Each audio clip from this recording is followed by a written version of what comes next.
ৰক্ষা নহল আল্লাহৰ ঘৰটো।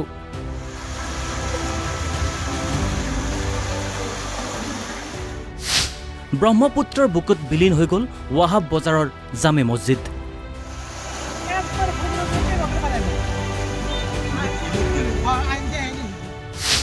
দৃশ্য দেখি ৰাইজে টুকিছে চকুলো।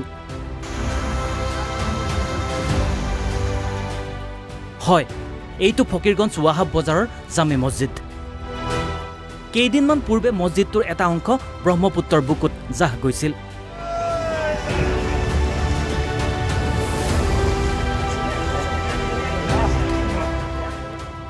কিন্তু এতিয়া প্ৰায় সম্পূৰ্ণৰূপে বিলীন হৈ গ'ল মছজিদটো। মই বৰ্তমান উপস্থিত হৈছোঁ ধুবুৰী জিলাৰ দক্ষিণ পাৰ ফকীৰগঞ্জ, আৰু যি ফকীৰগঞ্জ বুলি ক'লে নামনি অসমৰ সৰ্বোচ্চ গৰাখহনীয়া ঠাই হিচাপে পৰিচিত। হাজাৰ হাজাৰ বিঘা কৃষিভূমি শিক্ষানুষ্ঠান প্ৰতিষ্ঠান ইতিমধ্যে গৰাখহনীয়াত যা গৈছে আৰু অস্তিত্বৰ সংকটত পৰিছে বৃহত্তৰ ফকীৰগঞ্জ অঞ্চল। হয়, মই বৰ্তমান উপস্থিত হৈছোঁ যি ৱাহাব বজাৰত ঐতিহাসিক জামিয়া মছজিদ। এই মছজিদখন ইতিমধ্যে আপোনালোকে চাওক, প্ৰবল গৰাখহনীয়াৰ কবলত যা যোৱা পৰিলক্ষিত হৈছে। আমাৰ সৈতে ইয়াতে স্থায়ী এজন যুৱক আছে, মই তেখেতৰ পৰা আচলতে জানিম যে বৰ্তমান সময়ত কেনেকুৱা পৰিৱেশ। হয়, কি ক'ব কি ক'ব ইয়াতে যি আসসালামু আলাইকুম। পৰিৱেশটো মানে বহুত কষ্টত আছে। তো মুখ্যমন্ত্ৰী ডাঙৰীয়া কৈ আছোঁ, এইটা অলপ হেল্প কৰিলে মানে গাঁৱৰ মানুহগিলাৰ বহুত মানে চিন্তাত আছে, হেল্প কৰিলে ভালেই হ'ল হয়। ৱাহাব বজাৰ অঞ্চলত বিগত কিছুদিন ধৰি কালৰূপ ধাৰণ কৰিছে ব্ৰহ্মপুত্ৰৰ গৰাখহনীয়ে। কেইবা শতাধিক লোকৰ ঘৰ বাৰীৰ লগতে দোকান পোহাৰ নৈৰ বুকুত জাহ যোৱাৰ বাবে সৰ্বহাৰা হৈছে অঞ্চলটোৰ ৰাইজ। ৰক্ষা নপৰিল 5 ৱাক্ত নামাজ পঢ়া মছজিদটো। সেয়ে ৱাহাব বজাৰ অঞ্চলৰ ৰাইজৰ টোপনি সৰিছে। সেয়ে মুখ্যমন্ত্ৰীক ব্যৱস্থা গ্ৰহণৰ আহ্বান স্থানীয় ৰাইজৰ। অৱশেষত আমাৰ ৰক্ষা নহ'ল ৱাহাব বজাৰৰ জামে মছজিদ। পূৰ্বৰ দক্ষিণ শালমাৰা সমষ্টি আছিল, বৰ্তমান নৱগঠিত বীৰসিং জৰুৱা সমষ্টি।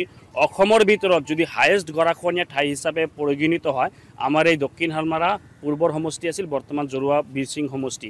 গতিকে আমি অসমৰ মাননীয় মন্ত্ৰী জলসম্পদ বিভাগৰ পীযুষ হাজৰিকা ডাঙৰীয়াক বিশেষ অনুৰোধ জনাইছোঁ, তাৎক্ষণিকভাৱে আমাৰ এই অঞ্চলখিনি খহনীয়াৰ পৰা স্থায়ী প্ৰতিৰোধ কৰিব লাগে। আৰু যিমানখিনি ঠাই আছে অৱশিষ্ট ঠাইখিনি, এইখিনি যদি খহনীয়াত যা যায় তেনেহ'লে মেঘালয় ৰাজ্যৰ সীমান্ত পাওঁতে আৰু বেছি দিন নালাগে। এটাৰ পিছত আন এটা ঘৰ, এটাৰ পিছত আন এটা বজাৰ খহনীয়াত বিলীন হৈ গৈ আছে। হেক্টৰে হেক্টৰে কৃষিভূমি খহনীয়াত যা গৈ আছে। শিক্ষা প্ৰতিষ্ঠান আদি কৰি ধৰ্মীয় প্ৰতিষ্ঠান খহনীয়াত বিলীন হৈ গৈ আছে। আমাৰ অঞ্চলৰ মানুহে আচলতে আচল সংগ্ৰাম বুজি পাই আছে যে খহনীয়াত নৈপৰীয়া অঞ্চলৰ মানুহখিনি আচলতে জীৱনৰ আচল সংগ্ৰাম বুজি পাইছে যে খহনীয়াত শান্ত হৈ সৰ্বহাৰা হৈ এই মানুহখিনি বৰ্তমান ক'ত যাব, কেনেকৈ থাকিব। বৰ্তমান ৰাস্তাৰ দাঁতিত আশ্ৰয় থাকিব লগা হৈছে। গতিকে আমি কৰজোৰ অনুৰোধ কৰিছোঁ মাননীয় হিমন্ত বিশ্ব শৰ্মা ডাঙৰীয়াক, আপোনালোকে আমাৰ অঞ্চলখিনি ৰক্ষা কৰি দিয়ক, নহ'লে আমাৰ বিকল্প বেলেগ জেগাত আমাৰ কোনো ঠাই নাই। অতি দৰিদ্ৰ এই অঞ্চলৰ মানুহ, দিন হাজিৰা কৰি কোনোমতে পৰিয়াল পোহপাল দিয়ে এই অঞ্চলৰ মানুহ। ফকীৰগঞ্জৰ পৰা নুৰুদ্দিনৰ ৰিপৰ্ট, অসম লাইভ 24।